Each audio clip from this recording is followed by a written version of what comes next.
Imagine a world where every sunrise brought the gnawing question, "Will I eat today?" This was the brutal reality for our ancient ancestors, a struggle that forged the very spirit of humanity. Millions of years ago, before cities and even before farms, our early human relatives faced a relentless adversary, hunger. They lived on the knife edge of survival, where a missed meal could mean the end. But they didn't just survive, they thrived, pushing the boundaries of what was possible. This isn't just a history lesson. It's the epic tale of our origins, a story that reveals the raw, indomitable resilience that still pulses within each of us. Understand their fight, and you'll understand the incredible power of human adaptation. For millions of years, life for early humans was a relentless pursuit of calories. Picture it, vast, untamed landscapes teeming with both opportunity and danger. Our ancestors weren't at the top of the food chain. They were often prey, scrabbling for whatever they could find. They were generalists, mastering the art of the primal scramble. Their diet was incredibly diverse, dictated by seasonality and sheer luck. They'd gorge on berries, nuts, and roots when available, then pivot to scavenging leftover carcasses, fearlessly chasing away smaller predators to claim a share. This adaptability was their superpower, a willingness to eat almost anything that provided energy. Think of a human Swiss Army knife, able to switch between vegetarian, scavenger, and eventually hunter based on immediate needs. This wasn't just about finding food. It was about knowing what was food and where to find it.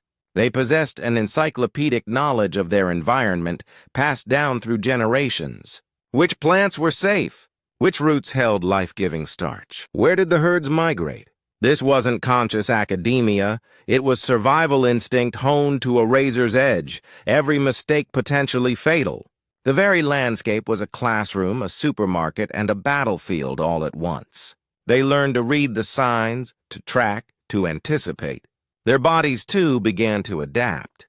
The ability to walk upright, freeing their hands, meant they could carry more gathered food back to their group, or even hold tools while on the move. Every physiological change, every behavior was a testament to the urgency of feeding themselves and their families. This constant pressure didn't crush them. It shaped them. What separated our ancestors from other creatures wasn't just their brawn, but their brains, specifically their capacity for innovation. Imagine the eureka moment millions of years ago when one of our forebears realized a sharp rock could do more than just sit there. It could cut, scrape, and smash. This wasn't just a tool. It was an extension of their will, a game changer that completely redefined their relationship with food. Before tools, cracking open a tough nut or dismembering a large animal was an arduous, often impossible task. With a crude stone chopper, they could access nutrient-rich marrow from bones, a treasure trove of fat and protein previously locked away. They could slice tough hides, making animal processing more efficient and yielding better returns on their dangerous scavenging efforts. These tools weren't fancy, but they were revolutionary. The creation of tools demanded foresight, planning, and dexterity. You don't just pick up a sharp rock, you select the right kind of stone, understand its properties, and then strike it precisely to create a usable edge. This cognitive leap, the ability to conceptualize a tool and then craft it, speaks volumes about their developing intellect. It wasn't just about what the tool did, but what its creation signified about the human mind. Consider the hand axe, a masterpiece of early engineering, perfectly balanced, capable of countless tasks. It wasn't merely a weapon, it was a universal utensil, a symbol of human ingenuity. With it, they could dig for tubers, strip bark, prepare animal hides for clothing, and defend themselves. These tools weren't passive objects. They were active partners in the struggle against hunger and the elements, giving our ancestors an undeniable edge in a brutal world. They transformed obstacles into opportunities, hunger into sustenance. Perhaps no single adaptation changed the human story quite like the mastery of fire. For countless millennia, fire was a terrifying, uncontrollable force. But sometime around 1 million years ago, our ancestors began to tame it. This wasn't just about warmth on a cold night. It was a revolution that fundamentally reshaped their biology, their society, and their very existence. Think about it, cooked food. This might sound mundane to us, but for early humans, it was a miracle. Cooking meat and vegetables breaks down tough fibers, making them easier to chew and digest. This meant they could extract more nutrients from the same amount of food and spend less time chewing, valuable time saved. The energy saved on digestion could then be redirected to fuel their rapidly growing brains, setting the stage for even more complex thought and innovation. Fire also brought protection. Predators, naturally wary of flames, kept their distance. This meant safer nights, reducing the constant anxiety of being hunted. It allowed early humans to venture into new, colder territories, expanding their range and accessing new food sources. Fire became a hearth, a social focal point where stories were shared, plans were made, and communities solidified. It wasn't just a source of heat, it was the heart of the home, the incubator of culture. The glow of the fire literally extended their day. Before, darkness meant vulnerability and inactivity. With fire, they could work, socialize, and create long after the sun went down. This extended period for learning, planning, and teaching accelerated their development. The control of fire wasn't just a technological leap, it was a societal and evolutionary one, giving humans an unparalleled advantage against the vast, dark wilderness. No human, however clever, could survive alone in the ancient world for long. The harsh realities of prehistoric life demanded cooperation, forging bonds that would become the bedrock of human society. It was in the group, the tribe, that individual vulnerability transformed into collective strength. This wasn't altruism as we understand it today. It was a hardwired survival strategy. Consider hunting a large animal, a mammoth or a bison.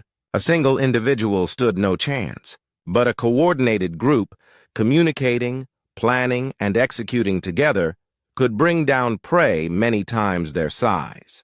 The shared risk led to shared rewards, and the spoils of a successful hunt fed many, ensuring the survival of the group rather than just one person. This collective effort wasn't just about physical power. It was about intelligence applied as a unit. Beyond hunting, cooperation extended to child-rearing, foraging, and defense. Children, with their long dependency period, required immense group investment. Grandparents, aunts, and uncles all played a role, sharing the burden and passing down vital knowledge. This intergenerational sharing of wisdom about edible plants, animal behavior, tool-making techniques was invaluable. It meant that knowledge wasn't lost with a single death, but accumulated and refined over time. The power of the tribe also offered psychological comfort in a terrifying world. The feeling of belonging, of mutual reliance, fostered a sense of security against the unknown. It allowed for specialization of tasks, however rudimentary, making the group more efficient. Some might be better at flint knapping, others at tracking, still others at identifying medicinal plants. This collaborative division of labor maximized their chances of thriving. It was a primal form of community, a testament to the profound truth that we are strongest when we stand together. For our ancestors, staying put often meant starvation. Resources were finite, seasons changed, and prey migrated. So they moved. Not just short distances, but across continents, driven by an insatiable need to find new sources of food and better living conditions. This wasn't simply wandering, it was a strategic, audacious movement that showcased their incredible endurance and adaptability. Think of the vast journeys they undertook, often on foot, without maps or modern supplies. They followed animal migrations, explored new river valleys, and eventually pushed out of Africa to populate every corner of the globe. Each step was a gamble, each new landscape a challenge. They had to learn new flora and fauna, adapt their hunting techniques, and develop shelter strategies for drastically different climates. This wasn't comfortable. It was an act of profound courage and desperate necessity. Their bodies were built for it. Long-distance walking, endurance running, these were not recreational activities but vital skills for survival.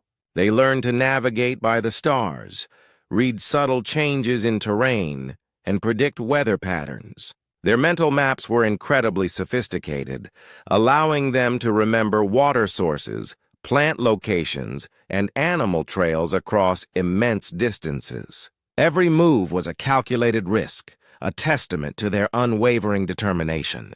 This constant movement also fueled gene flow and cultural exchange, however rudimentary. Different groups encountered one another, sometimes warring, sometimes sharing innovations. It sped up the spread of new technologies and ideas. The willingness to leave the familiar behind, to push into the unknown, wasn't just about escaping hardship. It was about seeking opportunity. It showed a bold, confident spirit, an unyielding belief that better prospects lay just over the horizon, a belief that continues to drive human exploration to this day. Our journey through time reveals that the human story isn't just about survival, it's about an unyielding spirit.